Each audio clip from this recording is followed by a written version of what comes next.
तो और मेरे भाइयों, क्या हाल चाल है यार। जब भी हम साइंस फिक्शन जैसी किसी चीज़ के बारे में सोचते हैं तो हमारे मन में ये प्रश्न जरूर ही आता है कि क्या भविष्य में या अतीत में सफ़र कर पाना संभव है। क्या वास्तव में टाइम डायलेशन जैसी कोई चीज़ होती है।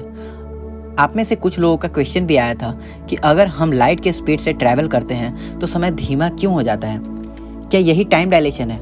अगर हाँ तो ऐसा कैसे होता है। तो यार दोस्त, आज की इस वीडियो में हम जानेंगे कि टाइम डायलेशन क्या है और हाई स्पीड पे टाइम स्लो क्यों हो जाता है। तो हाँ मेरे भाई, शुरू करते हैं आज का ये वीडियो।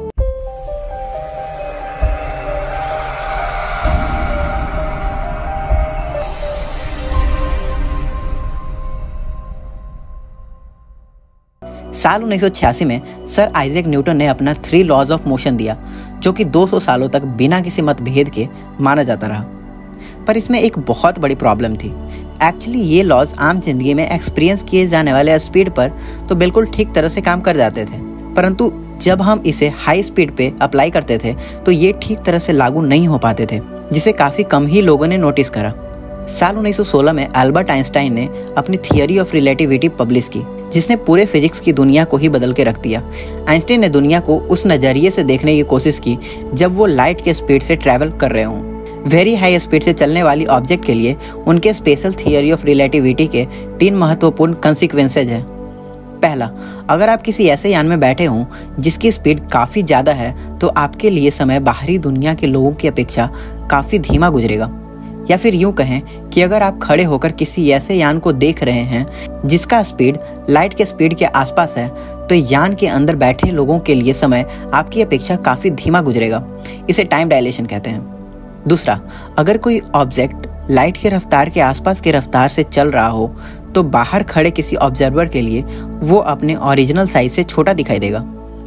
इसे और अच्छे से समझने के लिए सबसे पहले आप इस इमेज को देखिए, जिसे हम आम जिंदगी में एक्सपीरियंस करते हैं। इस इमेज में चल रही सारी गाड़ियाँ नॉर्मल लाइफ में चलने वाली स्पीड से चल रही हैं, तो इसके लेंथ में आए परिवर्तन को हम एक्सपीरियंस नहीं कर सकते।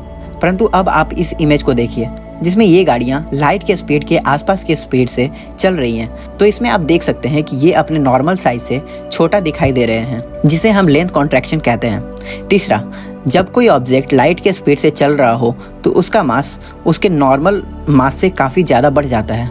इसे समझने के लिए हम 2 रॉकेट्स को लेते हैं जिसका मास बराबर है। यदि हम एक रॉकेट को लॉन्च कर देते हैं जिसका स्पीड लाइट के स्पीड के आसपास हो तथा दूसरा रॉकेट को हम अस्थायी छोड़ देते हैं, अब हम उन दोनों रॉकेट्स के मास की तुलना करें तो मूविंग रॉकेट का मास स्थायी रॉकेट के मास से काफ़ी ज़्यादा होगा। या आसान भाषा में कहें तो जो ऑब्जेक्ट स्पीड ऑफ लाइट के स्पीड से चले तो उसका मास उसके नॉर्मल मास से काफ़ी ज़्यादा बढ़ जाता है। अब टाइम डायलेशन को और डिटेल में समझने के लिए हमें कुछ महत्वपूर्ण बातों को समझना जरूरी है, जैसे एब्सोल्यूट रेस्ट या एब्सोल्यूट मोशन जैसी कोई भी चीज़ नहीं होती। सीधे शब्दों में कहें तो कोई भी वस्तु पूरी तरह रेस्ट या मोशन की अवस्था में कभी नहीं होती, वो हमेशा किसी के रिलेटिव होती है। इसे समझने के लिए आप अपना एग्जाम्पल लो। क्या आप इस वीडियो को देखते समय रेस्ट में हो या मोशन में? शायद आपका आंसर हो रेस्ट में, पर यह गलत है।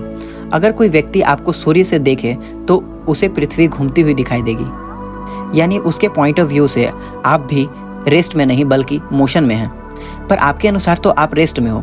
इसीलिए मैंने कहा कि कोई भी वस्तु एब्सोल्यूट रेस्ट या एब्सोल्यूट मोशन में नहीं होता, क्योंकि कोई भी वस्तु रेस्ट की अवस्था में कभी नहीं होता। जैसे हमारा पृथ्वी और अन्य ग्रह सूर्य का चक्कर लगा रहे हैं, इसी प्रकार सूर्य भी मिल्की वे गैलेक्सी के गैलेक्टिक कोर का चक्कर लगा रहा है। और तो और हमारा मिल्की वे गैलेक्सी भी अस्थायी नहीं है, यानी कि बिना किसी रेफरेंस फ्रेम के हम ये नहीं बता सकते कि कौन रेस्ट में है और कौन मोशन में। अगर इसे अब तक आप नहीं समझे तो हम एक और उदाहरण लेते हैं। मान लो कि आप रोड के किनारे खड़े हो और कोई कार आपके सामने से गुजर रहा हो, तो अब आप बताओ कि आपके लिए कार में बैठा व्यक्ति रेस्ट में है या मोशन में। आपका आंसर होगा मोशन में। परंतु अब अगर आपको उसी कार में बैठा दिया जाए तो अब आपके लिए उस कार में बैठा व्यक्ति रेस्ट में है या मोशन में? शायद रेस्ट में। अब आप दोनों सिचुएशन को एनालाइज करो। केस फर्स्ट में आपके लिए तो कार में बैठा व्यक्ति मोशन में था, परंतु वो अपने पॉइंट ऑफ व्यू से तो रेस्ट में था। और उसी प्रकार केस 2 में आपके रेफरेंस से भी वो व्यक्ति रेस्ट की अवस्था में ही था। यानी अब हम समझ चुके हैं कि किसी वस्तु के रेस्ट या मोशन की स्थिति उससे देखे जाने वाले फ्रेम ऑफ रेफरेंस पर डिपेंड करता है। यानी अब तक हम समझ चुके हैं कि किसी ऑब्जेक्ट के रेस्ट या मोशन की स्थिति उसे देखे जाने वाले फ्रेम ऑफ रेफरेंस पर डिपेंड करता है। यानी कोई भी वस्तु एब्सोल्यूट रेस्ट या एब्सोल्यूट मोशन की अवस्था में नहीं होता। फिलहाल आगे बढ़ते हैं। आइंस्टाइन ने अपने स्पेशल थियोरी ऑफ रिलेटिविटी में 2 एजम्पशंस का इस्तेमाल किया। पहला, फिजिक्स के लॉज यूनिवर्स में हर जगह समान रूप से लागू होते हैं, तथा दूसरा, एक फिक्स्ड मीडियम में लाइट की स्पीड सभी ऑब्जर्वर के लिए कांस्टेंट होती है, जो कि लगभग 3 लाख किलोमीटर पर आवर है। यानी कि आप स्थिर बैठे हों या किसी तेज गति से चल रहे गाड़ी में बैठे हों, जब भी आप लाइट के स्पीड को मापेंगे तो उसका स्पीड 3 लाख किलोमीटर पर सेकेंड ही आएगा। यानी लाइट हमारे डेली लाइफ में होने वाले रिलेटिव वेलोसिटी के कॉन्सेप्ट को फॉलो नहीं करता। या यूँ कहें कि रेफरेंस फ्रेम चाहे कोई भी हो, लाइट की स्पीड कभी चेंज नहीं होती। ये थोड़ा अजीब है पर सही है। इसे कई एक्सपेरिमेंट द्वारा वेरीफाई किया जा चुका है। चलिए अब जानते हैं कि टाइम डायलेशन क्या होता है और इसके मैग्नीट्यूड को हम कैसे माप सकते हैं। मान लीजिए कि आपके पास एक लाइट क्लॉक है जिसमें ऊपर तथा नीचे दोनों तरफ मिरर्स लगे हुए हैं, तथा उसमें एक सेंसर भी अटैच है जो उस समय रीडिंग को रिकॉर्ड करता है जब लाइट ऊपर के मिरर से रिफ्लेक्ट होकर नीचे के मिरर से टकराता है। मान लीजिए कि लाइट क्लॉक के मिरर्स के बीच की डिस्टेंस h है। अब लाइट को एक मिरर से दूसरे मिरर में टकराने में कुछ समय तो लगेगा ही। इस समय को हम TAU टाउ मान लेते हैं। अब हम जानते हैं कि लाइट की स्पीड c होती है, तो हम कह सकते हैं कि h = c टाउ। अब हम इस लाइट क्लॉक को एक ऐसे यान में रखते हैं जो कि लाइट के स्पीड के आसपास के स्पीड से चल रहा है। तो इस यान में बैठे लोगों के लिए तो सब कुछ नॉर्मल ही लगेगा। उन्हें लगेगा कि लाइट क्लॉक में लाइट बिल्कुल सीधी तरीके से ऊपर से नीचे हो रहा है। पर यान से बाहर खड़े किसी ऑब्जर्वर के लिए कुछ अलग ही नज़ारा देखने को मिलेगा। उसे लगेगा कि यान मोशन में है तथा उसके साथ ही साथ लाइट क्लॉक भी मोशन में है। इसीलिए उस लाइट क्लॉक में लाइट को ऊपर से नीचे या नीचे से ऊपर जाने के लिए स्ट्रेट पाथ की जगह डायगोनल पाथ लेना होगा। जैसे कि आप देख पा रहे हैं कि डायगोनल पाथ का डिस्टेंस स्ट्रेट पाथ से ज़्यादा है, यानी कि इस केस में लाइट को ज़्यादा डिस्टेंस ट्रैवल करना पड़ रहा है। अब हम जानते हैं कि स्पीड = डिस्टेंस बाई टाइम होता है। हम ये भी जानते हैं कि लाइट की स्पीड फिक्स्ड मीडियम में कांस्टेंट होती है, चाहे ऑब्जर्वर स्थिर हो या मोशन में हो। चूँकि लाइट द्वारा ट्रैवल किया जाने वाला डिस्टेंस अब बढ़ चुका है, तो स्पीड को कांस्टेंट रखने के लिए हमें टाइम को बढ़ाना होगा। हम जानते हैं कि लाइट की स्पीड 3 लाख किलोमीटर प्रति सेकंड होती है, तो इसे आसान बनाने के लिए हम इसे 3 मीटर पर सेकंड ले लेते हैं। अब हम पहले केस पर आते हैं। मान लीजिए कि इस समय दोनों मिरर्स के बीच की दूरी 6 मीटर है और स्पीड = डिस्टेंस बाई टाइम होता है। अगर हम टाइम निकालें तो यहाँ टाइम 2 सेकंड आएगा, क्योंकि लाइट की स्पीड तो फिक्स्ड थी जो कि हमने 3 मीटर पर सेकंड मान रखा था। अब बात करते हैं अगर दूसरे केस की, तो यहाँ लाइट का पाथ डायगोनल होने के कारण डिस्टेंस बढ़ जाता है। तो यहाँ हम h = 12 मीटर मान लेते हैं। चूँकि लाइट की स्पीड तो फिक्स्ड ही है, यहाँ टाइम को कैलकुलेट करने पर 4 सेकंड आएगा। यानी हमने देखा कि जो लोग यान के अंदर बैठे हैं उनके लिए तो समय 2 सेकंड ही गुजरा होगा, परंतु जो लोग यान के बाहर हैं उनके लिए समय 4 सेकंड गुजर गया है। इसे ही टाइम डायलेशन कहते हैं। ये तो बस एक उदाहरण था। हम टाइम डायलेशन का एग्जैक्ट मैग्नीट्यूड भी निकाल सकते हैं, पर कैसे, आइए देखते हैं। जैसे कि मैंने आपको पहले ही बताया कि एक तेज गति से चल रहे यान पर मौजूद लाइट क्लॉक को कोई ऑब्जर्वर बाहर से देखे तो लाइट उसे डायगोनल पाथ पर ट्रैवल करते हुए दिखाई देगा। और ध्यान से देखें तो यहाँ एक राइट एंगल ट्रायंगल बनता हुआ दिखाई देगा जिसका हाइट h है। हाइट को हम पहले ही निकाल चुके हैं जो कि c टाउ आया था। अब इस ट्रायंगल का हाइपोटेनियस वो डिस्टेंस है जो लाइट ने डायगोनल ट्रैवल किया है। मान लीजिए कि इस डिस्टेंस को ट्रैवल करने में लाइट को t टाइम लगा है। चूँकि लाइट का स्पीड फिक्स है जिसे हमने c ले रखा है, तो यह डिस्टेंस कैलकुलेट करने पर आएगा ct। अब हम बात करते हैं बेस की।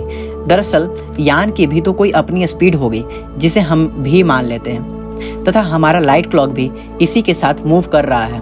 इसने भी यही डिस्टेंस ट्रैवल किया है।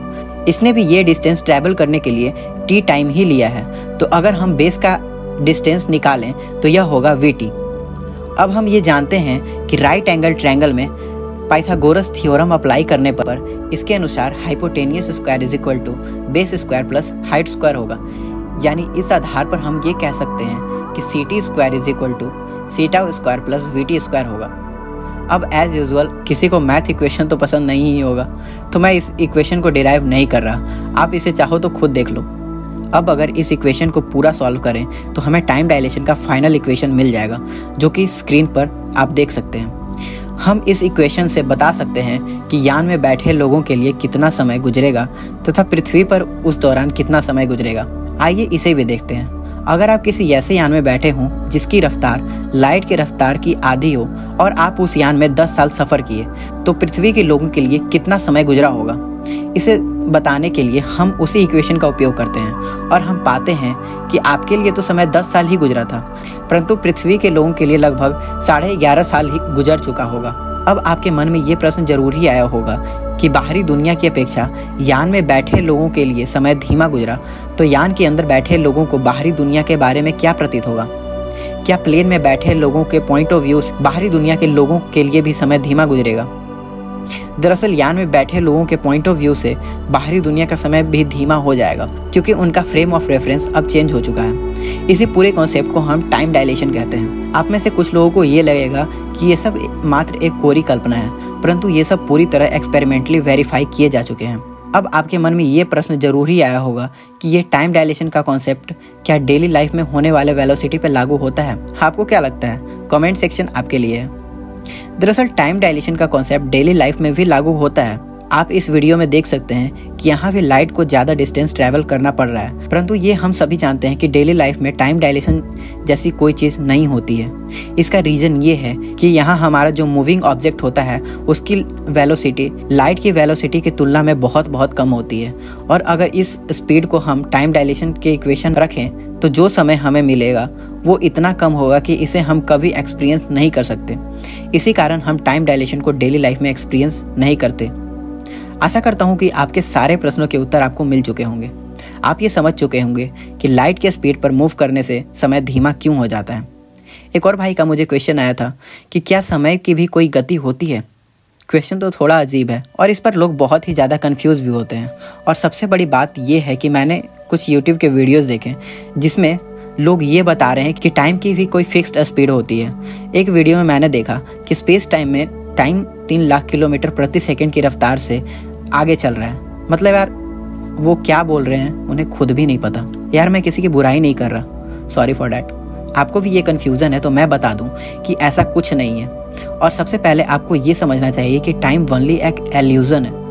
कोई भी कार्य कितने ड्यूरेशन में होता है उसे एक्सप्लेन करने के लिए हम टाइम जैसी किसी चीज़ का प्रयोग करते हैं। खैर, आपने आज के ही वीडियो में देखा कि फ्रेम ऑफ रेफरेंस चेंज होने पर टाइम स्लो होता है या फास्ट होता है। यदि आप सिचुएशन को और ध्यान से एनालाइज करो तो आपको पता चलेगा कि टाइम तो फिक्स्ड ही था। लाइट के ट्रैवल करने के पाथ के कारण या रेफरेंस फ्रेम चेंज होने के कारण समय स्लो होता हमें प्रतीत होता है, परंतु किसी दूसरे फ्रेम के लिए वो तो फिक्स्ड ही था। अगर आप टाइम के स्लो या फास्ट होने को अब तक नहीं समझे तो आप कमेंट सेक्शन में ज़रूर बताना, मैं उसके ऊपर एक डिटेल वीडियो बना दूंगा। क्योंकि दोस्त इस वीडियो की लेंथ काफ़ी ज़्यादा हो चुकी है। तो यार फाइनली आपको ये वीडियो कैसी लगी ज़रूर बताना, कमेंट सेक्शन आपके लिए है। बाकी यार अपना और अपने चाहने वालों का खूब ख्याल रखो। लव यू ऑल एंड जय हिंद।